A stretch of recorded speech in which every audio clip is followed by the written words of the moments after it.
पर महापौर मुनीश गुर्जर के खिलाफ केस दर्ज किया गया है। नगर निगम हेरिटेज के महापौर मुनीश गुर्जर के खिलाफ मुकदमा दर्ज हुआ है। महापौर मुनीश गुर्जर, उप महापौर असलम फारूकी समेत 6 लोगों के खिलाफ केस दर्ज किया गया है। मानक चौक थाने में केस दर्ज हुआ है। अतिरिक्त आयुक्त राजेंद्र वर्मा की तरफ से यह मुकदमा दर्ज करवाया गया। आईपीसी की धाराएं 332, 353, 342, 506 की धाराओं में मुकदमा दर्ज हुआ है। दस्तावेजों पर हस्ताक्षर करवाने, जबरन राजकार्य में बाधा डालने समेत अन्य आरोप है। मानक चौक के एसीपी डॉक्टर हेमंत जाखड़ को इस केस की जांच सौंपी गई है। हमारे साथ ज्यादा जानकारी के साथ सहयोगी विष्णु शर्मा हैं और साथ ही साथ जुड़ रहे हैं महेश दादीच गुलाबी नगरी जयपुर से। ताजा हालात के लिए हम सीधे जयपुर का रुख करते हैं। सबसे पहले विष्णु के पास चलते हैं और क्योंकि लगातार ये गतिरोध दोनों के बीच में बना हुआ था, अधिकारियों के साथ जो आरएएस एसोसिएशन थी वो पहले ही वर्मा के समर्थन में आ गई थी और महापौर की तरफ से भी आरोप लगाए जा रहे थे, लेकिन अब मुकदमा दर्ज हुआ है। विष्णु, क्या अपडेट है? केस दर्ज किया गया मानक चौक में? देखिए, बिल्कुल जो राजेंद्र कुमार वर्मा है, अतिरिक्त आयुक्त से नगर निगम हेरिटेज में, उनकी ओर से मुकदमा मानक चौक थाने में दर्ज कराया गया है। चूंकि मामला राजकार्य में बाधा का, तो ऐसे में एसीपी मानक चौक को पूरे मामले की जांच दी गई है।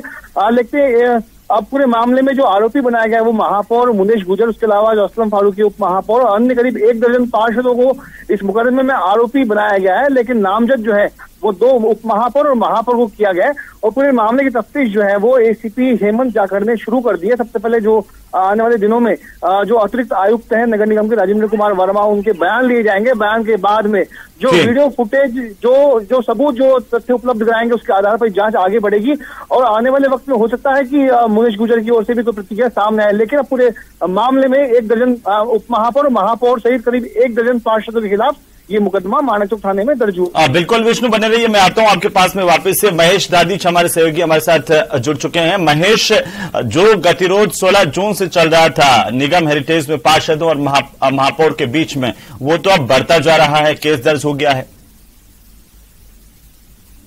ये विवाद जो है यहाँ पर हल होते हुए दिखाई नहीं दे रहा और ये विवाद अब आप कह सकते हैं कि एक तरह से बढ़ रहा है, क्योंकि 16 जून को जिस तरह से निगम में ये विवाद हुआ था बीट पित्रावली पर हस्ताक्षर नहीं करने के कारण में, और तब राजेंद्र वर्मा पर यह आरोप लगाते हुए महापौर और तमाम जो 50 पार्षद हैं उन्होंने अपने इस्तीफे लिख दिए थे और मुख्यमंत्री और प्रदेश कांग्रेस प्रभारी जो रंधावा है उनको अपने इस्तीफे भेज दिए थे। और उसके साथ में ही जो है अभद्रता के आरोप दोनों तरफ से लगाए गए, जिसमें एक वीडियो वायरल हुआ और राजेंद्र वर्मा से अभद्रता होते हुए कुछ पार्षदों के वीडियो जो है वो भी सामने आए। इसी बात को लेकर के अब जो है ये मामला अब कोर्ट कचहरी तक पहुंचते हुए दिखाई दे रहा है, क्योंकि इसमें जब मुकदमा दर्ज हो गया है तो आगे कानूनी लड़ाई भी जो है वो लड़नी होगी। लेकिन जहां तक जो सियासत की बात की जाए तो इसमें कहीं ना कहीं जो है शहर की सियासत जो है वो साफ तौर पर झलकती है। भले ही नगर निगम जो हेरिटेज है उसमें कांग्रेसी बोर्ड है, कांग्रेसी जो आधे पार्षद थे वो इस दरमियान में जबकि महापौर और पार्षद वहां धरना दे रहे थे उसमें से गायब दिखाई दिए। सिविल लाइन जोन के पार्षद वहां पर नहीं थे। जो जयपुर जिला अध्यक्ष हैं प्रताप सिंह खाचरियावास, उन्होंने अपनी नाराजगी जताई थी, कहा कि उनसे इस बात को लेकर के कोई स्वीकृति नहीं ली गई थी जो भी धरना देना था उनको, या फिर तो ऐसे में जो गतिरोध है वो आपसी सियासत और आपसी खींचतान का विषय भी है और कहीं पावर गेम भी आप इसके से देख सकते हैं। जो जयपुर के जो कांग्रेसी विधायक हैं, 4 विधायक जो कि हेरिटेज नगर निगम में अपनी दखल रखते हैं, उनके बीच में भी जो है एक जो अनबन है या आपसी मनमुटाव है या एक मत नहीं होना है। बिल्कुल महेश, मैं वापस से आपके पास लौटता हूं। विष्णु लगातार हमारे साथ बने हुए हैं इस मुकदमे को लेकर के अपडेट पर। और विष्णु, किन किन धाराओं में केस दर्ज हुआ है और कितने गंभीर आरोप लगे हैं?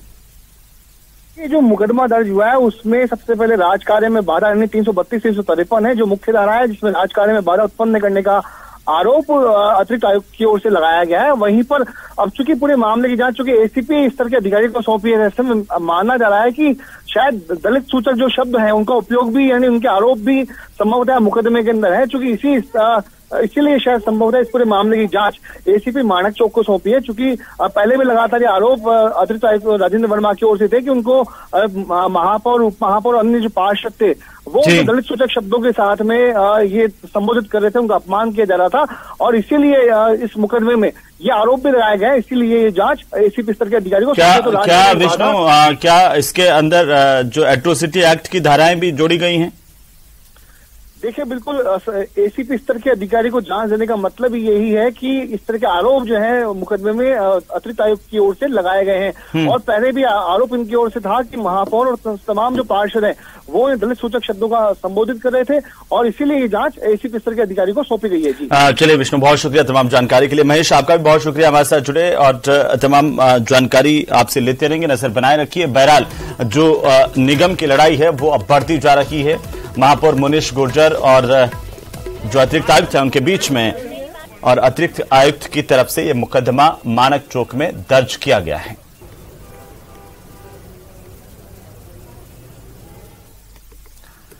तो चलिए आगे बढ़ेंगे और अब बात करेंगे भारतीय जनता पार्टी के राष्ट्रीय अध्यक्ष जेपी नड्डा के प्रदेश के दौरे की। मिशन राजस्थान पर जेपी नड्डा आज भरतपुर पहुंच रहे हैं और बीजेपी के राष्ट्रीय अध्यक्ष जेपी नड्डा का आज राजस्थान का दौरा है, जहां पर 11 बजे जिला कार्यालय का उद्घाटन जेपी नड्डा करेंगे। भारतीय जनता पार्टी के नए बने जिला कार्यालय का उद्घाटन कार्यक्रम भी आज 11 बजे से नदबई में सभा को संबोधित करेंगे जेपी नड्डा, और इस दौरान हवन यज्ञ में भी भाग लेंगे। बीजेपी की राष्ट्रीय कार्यकारिणी की तरफ से जिस तरीके की रणनीति बनाई गई है, अब जो तमाम नेताओं का, जो बड़े नेताओं का रुख है वो राजस्थान की तरफ है। और आज की सबसे बड़ी अपडेट भारतीय जनता पार्टी के खेमे से कि जेपी नड्डा भारतीय जनता पार्टी के राष्ट्रीय अध्यक्ष भरतपुर के दौरे पर होंगे। बीजेपी का जो नया कार्यालय बनाया गया है उसकी तस्वीरें आपकी टीवी स्क्रीन पर है, उसका उद्घाटन होगा, और राष्ट्रीय अध्यक्ष का 100 महिलाएं कलश के साथ स्वागत भी करेंगे। आज भारतीय जनता पार्टी के कार्यालय को पूरी तरह से भगवा रंग में रंगा गया है। बीजेपी कार्यालय की सजावट की गई है और हर जिला हेडक्वार्टर पर भारतीय जनता पार्टी के कार्यालय नए बनाए गए हैं। इसी कड़ी में भरतपुर में ये भव्य बीजेपी कार्यालय, जिसका आज उद्घाटन जेपी नड्डा करेंगे। तो भरतपुर के दौरे पर भारतीय जनता पार्टी के राष्ट्रीय अध्यक्ष जेपी नड्डा, और भरतपुर संभाग की अगर बात करें 7 सीटें हैं विधानसभा की, इस लिहाज से काफी महत्वपूर्ण उनका दौरा है। राष्ट्रीय अध्यक्ष जेपी नड्डा आज भरतपुर आ रहे हैं। 11 बजे जेपी नड्डा भरतपुर पहुंचेंगे और सबसे पहले जो बीजेपी का नवीन कार्यालय है उसका उद्घाटन करेंगे, और 100 महिलाओं द्वारा गेट पर जो है राष्ट्रीय अध्यक्ष जेपी नड्डा का स्वागत किया जाएगा, और उसके बाद कार्यालय में वो जो हवन यज्ञ है यहाँ पर आहुति देंगे और कार्यालय का उद्घाटन करेंगे। कार्यक्रम को देखते हुए कार्यालय है उसको पूरी तरह से सजाया गया है, पलक पावड़े बिछाए हुए हैं सभी कार्यकर्ता, और उत्साह नजर आ रहा है कार्यकर्ताओं में। प्रत्येक कार्यकर्ताओं के चेहरे पर खुशी नजर आ रही है। कार्यकर्ताओं का कहना है कि राष्ट्रीय अध्यक्ष जेपी नड्डा आज भरतपुर आ रहे हैं और लगातार उनके आगमन की तैयारियों में बीजेपी के कार्यकर्ता और पदाधिकारी जुटे हुए थे। ये सामने आप देख सकते हैं, ये यहाँ पर हवन यज्ञ बनाया गया है। यहाँ पर खुद जेपी नड्डा यहाँ पर हवन यज्ञ में आहुति देंगे, और ये कलश हैं जो महिलाएं यहाँ पर आएंगी वो कलश लेकर के जो राष्ट्रीय अध्यक्ष जेपी नड्डा उनका स्वागत करेंगे यहाँ पर, और इस तरह से व्यवस्था यहाँ पर की गई है। ये सामने बीजेपी का नवीन जो कार्यालय है वो है, इसका उद्घाटन करेंगे, और उसके बाद जो अनेक कार्यक्रम है उनमें शामिल होंगे। नदबई में जो सभा है उसको संबोधित करेंगे। उससे पहले अपना घर सेवा समिति जाने का भी कार्यक्रम जेपी नड्डा का बना है, और पहले वो सबसे पहले हेलीपैड पहुंचेंगे जहां बीजेपी कार्यकर्ताओं द्वारा स्वागत किया जाएगा, और उसके बाद हेलीपैड से जो सारा चौराहा है वहां से होते हुए जो बीजेपी कार्यालय है वहां पर पहुंचेंगे, और उसके बाद यहां पर आकर के जो कार्यक्रम है उसमें भाग लेंगे, उद्घाटन करेंगे और हवन यज्ञ में आहुति देंगे। आप देखिए किस तरह से बीजेपी कार्यालय को सजाया गया है। यहाँ पर सभी कार्यकर्ता सुबह से ही यहाँ पर नजर आ रहे हैं। कार्यकर्ताओं में खुशी जो है वो यहाँ पर देखने को मिल रही है। कार्यकर्ता है उनसे भी हम बात करेंगे किस तरह से जो है यहाँ पर माहौल देखा जा रहा है। लगातार कार्यकर्ता जो है यहाँ पर बने हुए हैं। आज राष्ट्रीय अध्यक्ष जेपी नड्डा भरतपुर आ रहे हैं, किस तरह की खुशी है? आज हमारे लिए जैसे घर बन रहा है तो हमारा मंदिर बन रहा है भारतीय जनता पार्टी का। भरतपुर में भारतीय जनता पार्टी का जो कार्यालय बन रहा है, इससे पार्टी का काम चौगुना बढ़ेगा। एक हमें स्थायी ठिकाना मिल रहा है, काम करने के लिए ताकत मिलेगी। यहाँ हमारे कंप्यूटर ऑपरेटर होंगे, मैं मीटिंग हॉल भी है, अभी हमें जगह जगह मीटिंग करनी पड़ती थी। यहाँ बहुत सारी सुविधाएं हमारी इस कार्यालय में रहेंगी और कार्यकर्ताओं के लिए बहुत बड़ी बात है, बहुत बड़ी उत्साह का माहौल है और कार्यकर्ता इसको ऐसे ले रहे हैं जैसे अपना घर, अपना मंदिर तैयार हो रहा है। हमारे लिए बहुत उत्साह की बात है और जेपी नड्डा जी हमारे भरतपुर में पधार रहे हैं, उनका हार्दिक स्वागत, अभिनंदन, वंदन। भरतपुर की इस धरती पर उनका बहुत बहुत अभिनंदन, बहुत बहुत अभिनंदन। कैमरा पर्सन शेर सिंह के साथ दीपक पुरी, न्यूज 18 भरतपुर। तो दुबई में सभा को संबोधित करेंगे राष्ट्रीय अध्यक्ष जेपी नड्डा बीजेपी के, और 2 बजे से 3 बजे तक सभा को संबोधित करने का उनका कार्यक्रम है। सीधे हम भरतपुर का रुख कर लेते हैं, सहयोगी दीपक पुरी हमारे साथ जुड़ रहे हैं। और दीपक, ये वो जगह है जहां पर भारतीय जनता पार्टी को पिछली बार करारी हार का सामना करना पड़ रहा था। किस मायने से नड्डा के दौरे को देखा जाए राजनीतिक लिहाज से, और इस वक्त कैसी तैयारियां हैं, जरा ये भी बताते चले।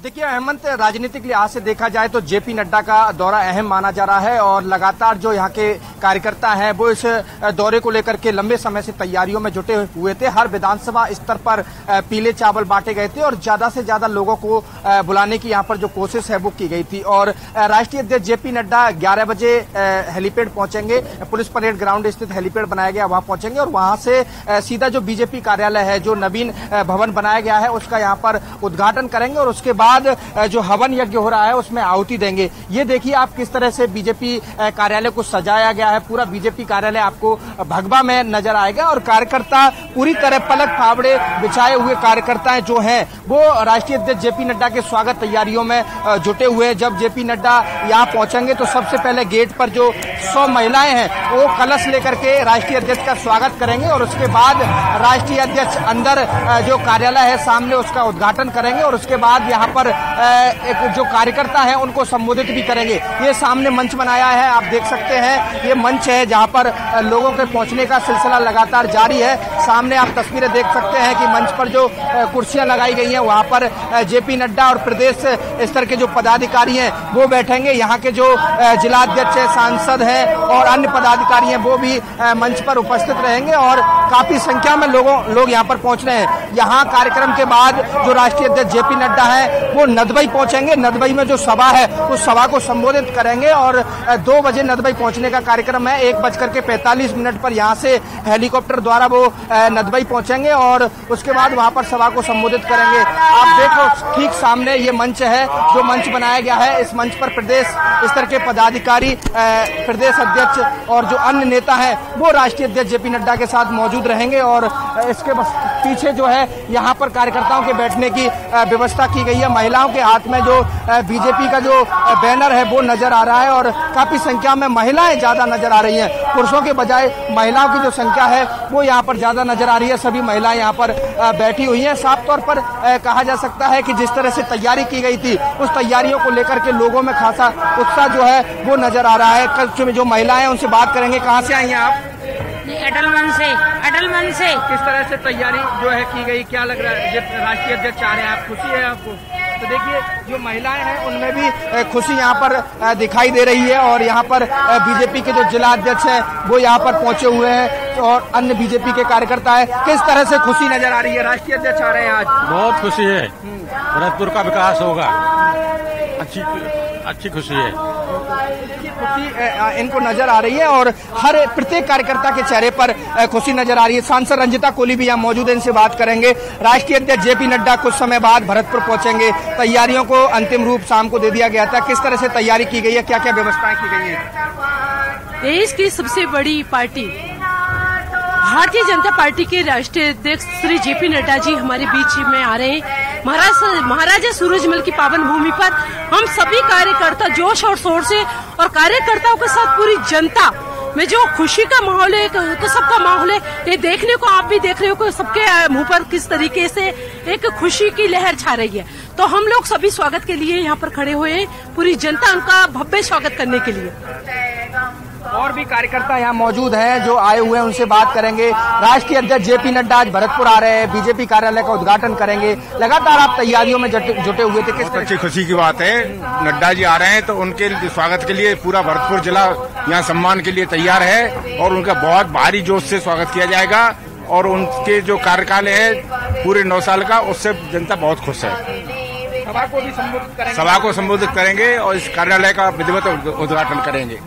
देखिए हेमंत, जिस तरह से जो कार्यकर्ता हैं उनके चेहरे पर खुशी नजर आ रही है। उनका कहना है कि जिस तरह से हमने तैयारियां की थी, जब राष्ट्रीय अध्यक्ष के आने का जो कार्यक्रम बना था उसके बाद से ही जो कार्यकर्ता है वो तैयारियों में जुटे हुए थे और हर एक विधानसभा स्तर पर जाकर के जो पीले चावल बांटे गए थे, लोगों को न्योता दिया गया था कि आप राष्ट्रीय अध्यक्ष जेपी नड्डा के कार्यक्रम में पधारें। यहाँ पर करीब 1000 के लगभग लोगों के बैठने की व्यवस्था की गई है जो बीजेपी का कार्यालय है। इसके बाद जो राष्ट्रीय अध्यक्ष है वो यहाँ से अपना घर जो सेवा समिति है वहां जाएंगे, वहां पर जो प्रबुद्ध जन है उनसे बात करेंगे जो और वहां का निरीक्षण करेंगे और उसके बाद उनके जो भोजन व्यवस्था है उसके बाद वो नदबई के लिए रवाना होंगे। इस तरह का कार्यक्रम जो है वो मिनट टू मिनट कार्यक्रम उनका निर्धारित हुआ है और लगातार जो कार्यकर्ता है वो अभी भी यहाँ पर आपको तैयारियों में जुटे हुए नजर आएंगे। पूरी तरह पलक पावड़े बिछाए हुए हैं कार्यकर्ता और राष्ट्रीय अध्यक्ष जेपी नड्डा की जो तैयारियां हैं उनमें जुटे हुए हैं। कुछ देर बाद राष्ट्रीय अध्यक्ष जेपी नड्डा जब यहाँ पर पहुंचेंगे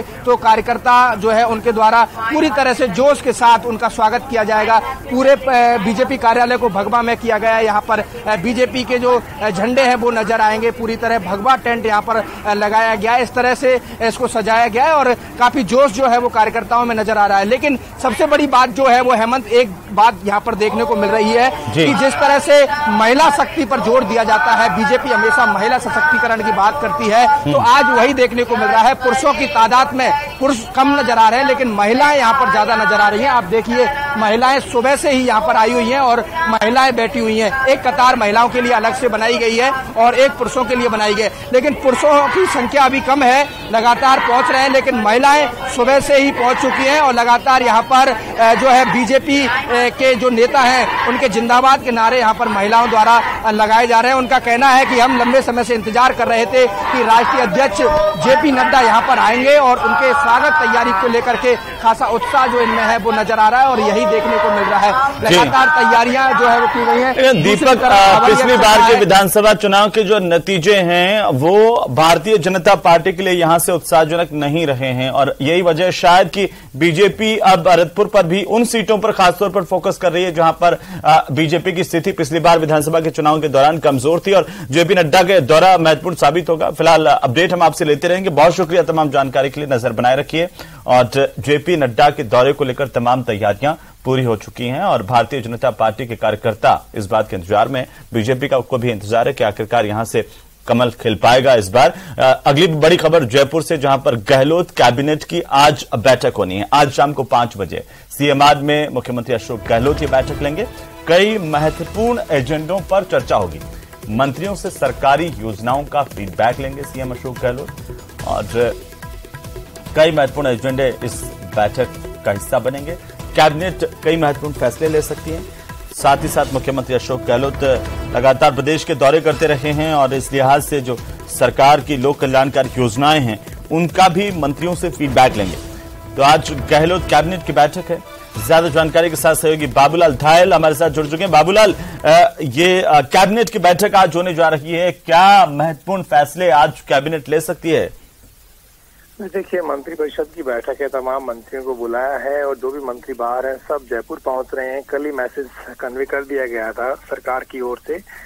तो विधायकों के प्रशिक्षण से पहले कैबिनेट मंत्रिपरिषद की बैठक बहुत महत्वपूर्ण हो जाती है और दिल्ली में कुछ हलचलें हैं इस वक्त। सत्ता और संगठन में कुछ फेरबदल की संभावनाएं हैं। 3 तारीख को दिल्ली में बैठक होगी तो उसमें मुख्यमंत्री अशोक गहलोत भी जाएंगे, गोविंद सिंह डोटासरा भी रहेंगे, प्रदेश प्रभारी रंधावा भी जाएंगे, राहुल गांधी खड़गे के साथ में मीटिंग होगी। तो उससे पहले आज की जो बैठक है महत्वपूर्ण है क्योंकि 1 और 2 जुलाई को राजस्थान कांग्रेस के जितने विधायक हैं उनका ट्रेनिंग कैंप होगा और आज की बैठक में मंत्रियों से फीडबैक लिया जाएगा कि किस तरह से सरकार की योजनाओं का जनता को फायदा मिल रहा है। जो नए जिले बनाए गए हैं वहाँ की स्थिति क्या है, जनता कितनी कन्विंस हुई है, जनता को कितना खुश इससे जो कितना लाभ हो रहा है, कहाँ पर विरोध के सुर हैं और किस तरह से आम जनता को समझा करके, और जहां से विरोध की बात आ रही कि हम इस जिले में शामिल नहीं होना चाहते, तो उसको लेकर के किस तरह का फीडबैक है मंत्रियों का, तो उसको लेकर के भी चर्चा होगी। लेकिन सबसे बड़ी बात यही है कि 3 तारीख को जब दिल्ली में बैठक होगी, उससे पहले विधायकों का सम्मेलन और उससे पहले आज की बैठक ये बता रही कि राजस्थान की कांग्रेस में सत्ता और संगठन में आने वाले दिनों में बड़े बदलाव की गुंजाइश है, संभावना पूरी बनी हुई है। बिल्कुल बाबूलाल, नजर बनाए रखिए, लगातार अपडेट हम आपसे लेते रहेंगे। बहरहाल गहलोत कैबिनेट की बैठक को लेकर के निगाहें हैं कि क्या कुछ फैसले बैठक में हो पाते हैं। चलिए आगे बढ़ेंगे। टोंक हत्याकांड